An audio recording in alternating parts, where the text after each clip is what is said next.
আপনি যদি বিবাহ করতে চান, আপনি বিবাহ করবেন, হক গুলো আদায় করবেন, স্ত্রীদের হক গুলো আপনি বুঝবেন, আদায় করবেন।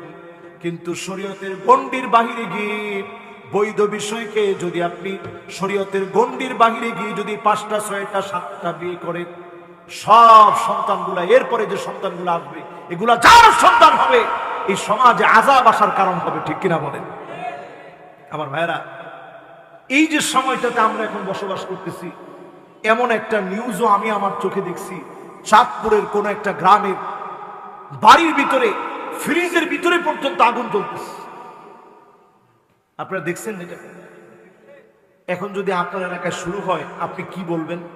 যে হুজুর, কেমনে সম্ভব? ফ্রিজের ভিতরে কেমনে আগুন ধরে? সেখানে বিদ্যুৎ এক্সপার্টকে ডেকে এনে জিজ্ঞাসা করছে। ওই এলাকার বিদ্যুতের যিনি দায়িত্বে আছেন, তিনি পর্যন্ত এসে বলছেন যে কোথাও কোনো সমস্যা আছে কিনা এটা আমরা একেবারে ঘেটে ঘুটে দেখছি, দেখি কোনো সমস্যা আমরা খুঁজে পাইনি। এলাকাবাসীকে জিজ্ঞাসা করা হয়েছে, বলছে হুজুর, আমরা নিজের চোখে দেখছি শোকেসের ভিতরে, কাচের ভিতরে আগুন জ্বলতেছে। আপনি কি বলবেন এই আগুনের ব্যাখ্যা? আল্লাহ নবী 1445 বছর আগে বলে গেছেন, ফালিয়ারতাকিবু ইনদা যালিকা রিহান হামরা। এমন সময় আসবে, বাতাসের সঙ্গে আগুন ঘুরে বেড়াবে, বাতাসের সঙ্গে আগুন চলবে, বাতাসের সঙ্গে সঙ্গে আগুন চলবে, কোনো কিছু আপনি দেখবেন না, অদৃশ্য আগুন আসবে। লোকেরা বলছে কোনো কিছুই দেখি নেই, অদৃশ্য থেকে যেন আগুন আসছে। হঠাৎ করে বালিশের নিচ থেকে আগুন শুরু হয়ে গেছে, খাটের নিচ থেকে আগুন শুরু হয়ে গেছে, ফ্রিজের ভিতর থেকে আগুন শুরু হয়ে গেছে, শোকেসের ভিতর থেকে আগুন শুরু হয়ে গেছে। ফালিয়ারতাকিবু ইনদা যালিকা রিহান হামরা।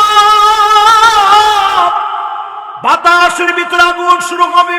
এই আযাবগুলো আল্লাহ দেন জমিনের ভিতরে। মানুষ যখন জুলুম করা শুরু করে, অন্যায় করা শুরু করে, মানুষের হক নষ্ট করে, ওই এলাকার লোকদেরকে বলবো, আপনারা খুঁজে দেখেন, কারো হক যদি নষ্ট করে থাকেন, অন্যায় যদি করে থাকেন, আল্লাহর কাছে সবাই মিলে তওবা করেন, প্রতিনিয়ত নামাজ পড়েন, ঘরগুলাকে পবিত্র রাখেন, ছবিগুলা সরায়া দেন। আপনার আমার ঘরগুলাকে ইনশাআল্লাহ যিনি নিরাপদ বানায় দিবেন তিনি কে? আরেকটা কারণ এটা হতে পারে, সেটা হচ্ছে ব্ল্যাক ম্যাজিক। এখন কালো জাদু এত পরিমাণে বেড়ে গেছে, নিজের আত্মীয় স্বজন আপনার বিরুদ্ধে কালো জাদু করেছে, সেটার প্রভাবে নানা ধরনের ক্ষয়ক্ষতি হতে পারে। কিয়ামতের আগে এরকম দৃশ্যগুলা প্রতিনিয়ত মানুষ বেশি দেখবে। এখন মানুষ অন্যায় করতে একটাবার চিন্তা করে না, কারণ মানুষ মালিককে ভুলে গেছে। ঠিক কিনা বলে? এই জন্য বলবো, আগেই বললেন না কিছু দেখলেই, যেমন এই ভিডিওটা দেখার পরে সবাই লিখতেছে এটা হচ্ছে দেও দানব, মানে যেই দানব আগুন জ্বালায় দেয়। কোন দানব আগুন জ্বালায় না। আগুন জ্বালায় কে? জিনেরা তো নিজেই, আল্লাহ তাআলা তাদেরকে আগুন থেকে তৈরি করেছে। জিনেরা তো আগুন। তো জিনদেরকে আপনি বললেন যে জিনেরা এই কাজ করতেছে। না ভাই, এটা আল্লাহ রাব্বুল আলামিন পরীক্ষা নিচ্ছেন।